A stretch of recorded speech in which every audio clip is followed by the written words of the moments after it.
Welcome aspirants. So మనకి న్యూస్లో oath are affirmation గురించి చాలా నడుస్తుందన్నమాట. ఓకే, ఒకటి ప్రమాణ స్వీకారం అని అంటాం. ఓత్ ఆర్ అఫర్మేషన్ అంటే ప్రమాణం లేదా స్వీకారం. సో ప్రమాణ స్వీకారాల గురించి చాలా నడుస్తుంది న్యూస్లో. So let us see some important points. So ప్రమాణ స్వీకారాల గురించి భారత రాజ్యాంగంలో 3వ షెడ్యూల్లో ఇచ్చినారు. అండ్ దానికి సంబంధించిన క్లాస్ మనం గతంలో చాలా క్లియర్గా చర్చించినాము.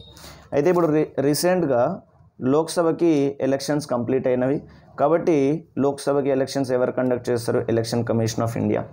ఎలక్షన్స్ కంప్లీట్ అయిన తర్వాత ఎలక్టెడ్ క్యాండిడేట్స్ యొక్క లిస్ట్ని ఎలక్షన్ కమిషన్ ఆఫ్ ఇండియా ఏం చేస్తుంది అని అంటే ప్రెసిడెంట్ ఆఫ్ ఇండియాకి ఫార్వర్డ్ చేస్తుంది.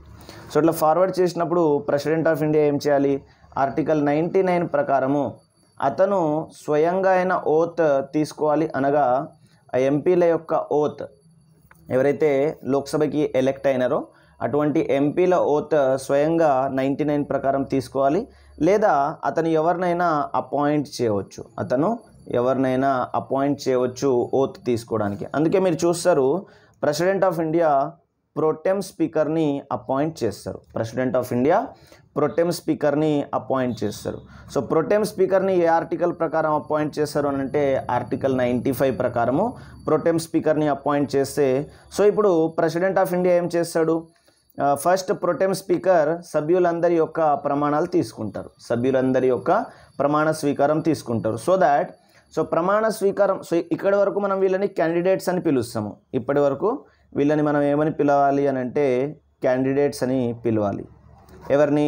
ఎలక్షన్ కమిషన్ ఆఫ్ ఇండియా ఎవరినైతే ఎలక్ట్ చేసుకుంటుందో, ఎలక్ట్ చేసి ప్రెసిడెంట్కి లిస్ట్ పంపిస్తుందో వాళ్ళని మనము ఎలక్టెడ్ క్యాండిడేట్స్ అని అంటాము.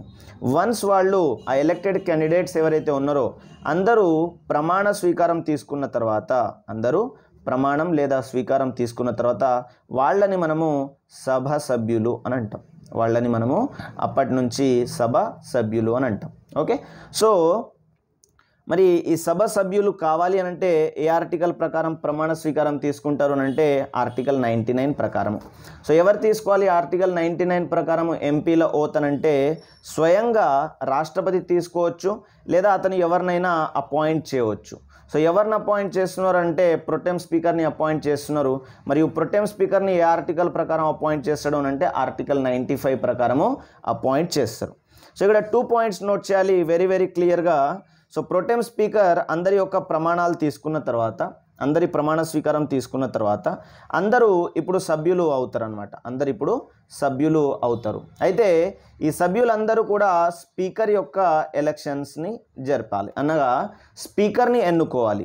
ఓకే, సో స్పీకర్ని ఎవరు ఎన్నుకుంటున్నారు అంటే సభ్యులు ఎన్నుకుంటున్నారు. లోక్సభ సభ్యులు స్పీకర్ని ఎన్నుకుంటారు, అవునా? సో మరి ఈ స్పీకర్ యొక్క ఎలక్షన్ డేట్ని ఎవరు ఫిక్స్ చేస్తారు అనేది కూడా నోట్ చేయాలి.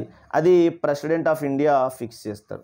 స్పీకర్ యొక్క ఎలక్షన్ డేట్ని ప్రెసిడెంట్ ఆఫ్ ఇండియా ఫిక్స్ చేస్తే ఆల్రెడీ ప్రొటెమ్ స్పీకర్గా ఉన్నటువంటి వ్యక్తి స్పీకర్ యొక్క ఎలక్షన్కి అధ్యక్షత వహిస్తారు. సో వన్స్ స్పీకర్ ఎలక్ట్ అయిన తర్వాత స్పీకర్ పదవిలోకి వచ్చేస్తాడు అండ్ ప్రొటెమ్ స్పీకర్ కిందికి వచ్చేస్తాడు అండ్ సాధారణ సభ్యుడిలాగా సభలో కూర్చుంటాడు. సో స్పీకర్ అధికారంలోకి వచ్చిన తర్వాత డిప్యూటీ స్పీకర్ యొక్క ఎలక్షన్ కోసం స్పీకర్ డేట్ ఫిక్స్ చేస్తాడు. ఇవి రెండు నోట్ చేయాలి. Okay, question can be asked. Speaker మరియు డిప్యూటీ స్పీకర్ యొక్క ఎలక్షన్ కోసం date fix president of India చేస్తారు అని అడగొచ్చు.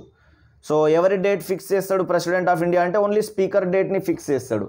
వన్స్ స్పీకర్ అధికారంలోకి వచ్చేసిన తర్వాత డిప్యూటీ స్పీకర్ కోసము స్పీకర్ డేట్ ఫిక్స్ చేస్తాడు అని నోట్ చేయాలి. అయితే ఇక్కడ ఈరోజు మన మెయిన్ కాన్సెప్ట్ ప్రమాణ స్వీకారం ఎందుకు తీసుకోవాలి. ఓకే, ప్రమాణ స్వీకారానికి సంబంధించి ఇంకొక 2 పాయింట్స్ నోట్ చేయండి. ఇక్కడ ప్రోటెమ్ స్పీకర్కి ఆల్రెడీ సభ్యుడిగా ప్రెసిడెంట్ ఆఫ్ ఇండియా ప్రమాణ స్వీకారం తీసుకున్నాడు కాబట్టి ఆయన మళ్ళీ ప్రమాణ స్వీకారం ఉండదు. రెండో పాయింట్ నోట్ చేయండి. ఇప్పుడు ప్రొటెమ్ స్పీకర్ అధ్యక్షత వహిస్తున్నప్పుడు ఈ స్పీకర్గా ఉన్నటువంటి వ్యక్తి కూడా సాధారణ సభ్యుడిగా ఓత్ తీసుకుంటాడు. సో స్పీకర్గా ఎలక్ట్ అయిన తర్వాత లేదా డిప్యూటీ స్పీకర్గా ఎలక్ట్ అయిన తర్వాత మళ్ళీ ఓత్ ఉండదు వీళ్ళకి, అది నోట్ చేయాలి. ఓకే, సో మరొక మాటల్లో మనం చెప్పుకోవాలి అంటే స్పీకర్ మరియు డిప్యూటీ స్పీకర్ పదవులకి ప్రమాణ స్వీకారాలు అనేవి ఉండవు అని నోట్ చేయాలి. సో వీళ్ళు సభ్యులుగా అంటే లోక్సభ సభ్యులుగా మాత్రమే ఓత్ తీసుకుంటారు. అందుకే మీరు చూడండి స్పీకర్కి కావాల్సినటువంటి క్వాలిఫికేషన్ ఏంటి అని అంటే సభ సభ్యుడు అయి ఉన్నటువంటి వ్యక్తి స్పీకర్గా ఎలెక్ట్ అవ్వడానికి అర్హుడు. ఎవరు? సభ సభ్యుడుగా ఉన్నటువంటి వ్యక్తి స్పీకర్గా ఎలెక్ట్ అవ్వడానికి అర్హుడు అని మీకు తెలుసు.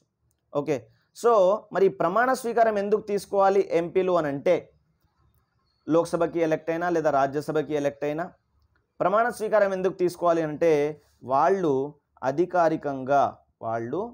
అధికారికంగా ధృవీకరిస్తున్నారు మేము ఈ రోజు నుంచి ఆఫీస్లోకి ఎంటర్ అవుతున్నాము అనగా మేము సపోజ్ ఇప్పుడు లోక్సభకి ఎలెక్ట్ అయినటువంటి ఎంపీల గురించి మాట్లాడుతున్నాం మనము. అయితే రాజ్యసభ ఎంపీలకి కూడా సేమ్ ప్రొవిజన్స్ వర్తిస్తవి.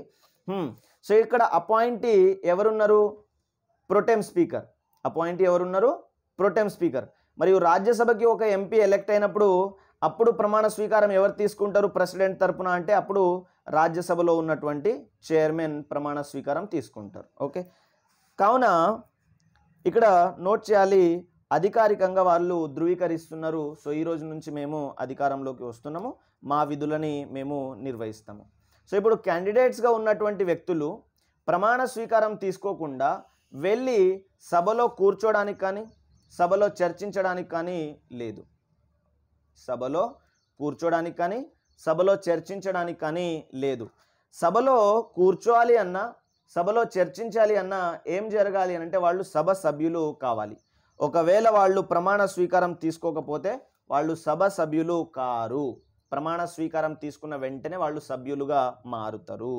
సో ఆర్టికల్ 104 ప్రకారము న్యూస్లో కూడా ఏం లేదు, నంబర్ గుర్తుపెట్టుకోవాల్సిన అవసరం ఏం లేదు. సో 104 ప్రకారము ఒక వ్యక్తి అట్లా ఒకవేళ ప్రమాణ స్వీకారం తీసుకోకుండా సభ ప్రొసీడింగ్స్లో పాల్గొంటే సభలో కూర్చున్నా మాట్లాడినా ఓటింగ్ వేసినా ఏం చేసినా రోజుకు 500 రూపాయల జరిమానా అనేది విధించడం జరుగుతుంది. 500 రూపాయల జరిమానా అనేది విధించడం జరుగుతుంది. సో ప్రతి ఒక్క సభ్యుడు ఎలెక్ట్ అయిన వెంటనే 99 ప్రకారము ఓత్ తీసుకోవాలి. ఒకవేళ ఓత్ తీసుకోకుండా సభ ప్రొసీడింగ్స్లో పాల్గొంటే 500 రూపాయల జరిమానా జరుగుతుంది. అది ఆర్టికల్ 104 ప్రకారం. సార్ మరి ఓత్ ఏ భాషలో తీసుకుంటారు వీళ్ళు అంటే మనకి షెడ్యూల్డ్ లాంగ్వేజెస్ ఉన్నవి, మొత్తం 22 భాషలు ఉన్నవి భారత రాజ్యాంగంలో. ఆ 22 భాషల్లో నుంచి ఏ భాషలోనైనా వీళ్ళు ప్రమాణ స్వీకారము తీసుకోవచ్చు. ఓకే, సో కావున ఇవి few points you have to remember. ఒకవేళ క్వశ్చన్ ఇట్లా అడగొచ్చు ఏమని, భారత రాజ్యాంగంలోని ఏ ఆర్టికల్ ప్రకారము ప్రమాణ స్వీకారం తీసుకుంటారు అని అంటే అది ఆర్టికల్ 99. తర్వాత పార్లమెంట్ సభ్యులతోటి ప్రమాణ స్వీకారం ఎవరు తీసుకుంటారు? ఎవరు పార్లమెంట్ సభ్యుల యొక్క ప్రమాణ స్వీకారాలను తీసుకుంటారు అని అంటే అది రాష్ట్రపతి, ప్రెసిడెంట్ ఆఫ్ ఇండియా. ఒకవేళ ప్రెసిడెంట్ ఆఫ్ ఇండియా ఎవరినైనా అపాయింట్ చేయవచ్చు. ఓకే, సో ఎవరిని అపాయింట్ చేస్తారు? ఇన్ దిస్ కేస్ కొత్త లోక్సభ అయితేనేమో ప్రొటెం స్పీకర్ని అపాయింట్ చేస్తారు. లెటస్ కన్సిడర్ ఇప్పుడు ఆల్రెడీ లోక్సభ నడుస్తుంది కదా, ఏదైనా ఒక సీట్కి ఖాళీ ఏర్పడింది, బై ఎలక్షన్స్ ఏర్పడ్డారు. సో ఇట్లా కూడా అనొచ్చు లేదా బీవై బై అని కూడా అనొచ్చు. సో బై ఎలక్షన్స్ ఏర్పడ్డవి. సో బై ఎలక్షన్స్ ఏర్పడి ఒక వ్యక్తి కొత్తగా వస్తాడు. మరి అలాంటి వ్యక్తి ప్రమాణ స్వీకారం ఎవరు తీసుకోవాలంటే సేమ్ ఆర్టికల్ 99 ప్రకారము ప్రెసిడెంట్ ఆఫ్ ఇండియానే తీసుకోవాలి. కానీ ఆల్రెడీ ఇప్పుడు స్పీకర్ అవైలబుల్లో ఉంటారు కాబట్టి స్పీకర్కి అధికారం ఇస్తాడు president of India. Okay, so question is simple. మీకు ఎంసీక్యూస్లో 4 ఆప్షన్స్ ఉంటాయి, 1, 2, 3, 4. 4గిట్లో ప్రెసిడెంట్ ఆఫ్ ఇండియా ఆప్షన్ కనిపిస్తే అది ఆన్సర్ అవుతుంది. అది లేకపోతే speaker or pro tem speaker answer ఉంటుందన్నమాట. ఇది అన్ని సభలకి ఈక్వల్గా వర్తిస్తుంది. అనగా ఈ స్థానంలో చైర్మన్ లేదా డిప్యూటీ చైర్మన్ అన్న, తర్వాత లెజిస్లేటివ్ అసెంబ్లీకి speaker and deputy speaker or pro tem speaker అన్న, సో ఏదో ఒకటి వర్తిస్తుంది అనమాట. సో ఇది మీకు తెలిసి ఉండాలి. ఎవరెవరు అధికారంలోకి అంటే ఆఫీస్ని ఎవరెవరు హోల్డ్ చేస్తారు. స్పీకర్ లేని పక్షంలో డిప్యూటీ స్పీకర్ లేని పక్షంలో ప్యానల్ ఆఫ్ చైర్పర్సన్స్. సో ఇట్లా మీరు speaker, deputy speaker, chairman, deputy chairman టాపిక్స్ని క్లియర్గా చదువుకుంటే అది మీకు అర్థమవుతుంది అనమాట. ఓకే, సో మరి ప్రమాణ స్వీకారాలకు సంబంధించి ఏ షెడ్యూల్లో ఉంది అని అడగొచ్చు. ప్రమాణ స్వీకారాలకు సంబంధించి ఏ షెడ్యూల్లో ఉంది అని అడగొచ్చు. అది schedule 3 of the Indian constitution. 3వ షెడ్యూల్లో ప్రమాణ స్వీకారాలకు సంబంధించి అన్ని డీటెయిల్స్ ఉన్నవి. అండ్ భారత రాజ్యాంగంలో ఉన్నటువంటి 22 భాషల్లో ఏ భాషలోనైనా కూడా ప్రమాణ స్వీకారం తీసుకోవచ్చు. సో మరి ప్రమాణ స్వీకారం తీసుకోకుండా ప్రమాణం వేరు, స్వీకారం వేరు, బట్ మనం కలిపేది చెప్తాము. ఓకే, ప్రమాణం అంటే దేవుడి మీద నమ్మకంతో అట్లా చేసేదాన్ని ప్రమాణం అంటాం. సో దేవుడి మీద కాకుండా వ్యక్తిగతంగా చేసేదాన్ని ధృవీకరణ అని అంటాం. స్వీకారం లేదా ధృవీకరణ అని అంటాం. సో మరి ప్రమాణ స్వీకారం చేయకుండా ప్రొసీడింగ్స్లో పాల్గొంటే ఏం జరుగుతుంది అని అంటే ఫైన్ పడుతుంది. ఎన్ని రూపాయలు అంటే 500 రూపాయలు ఆర్టికల్ 104 ప్రకారం. ఓకే, సో ఇది ఒక ఇంపార్టెంట్ థింగ్ అనమాట. న్యూస్లో చాలా ఉంది కాబట్టి ఇంపార్టెంట్, రిమెంబర్ చేసుకోవాలి.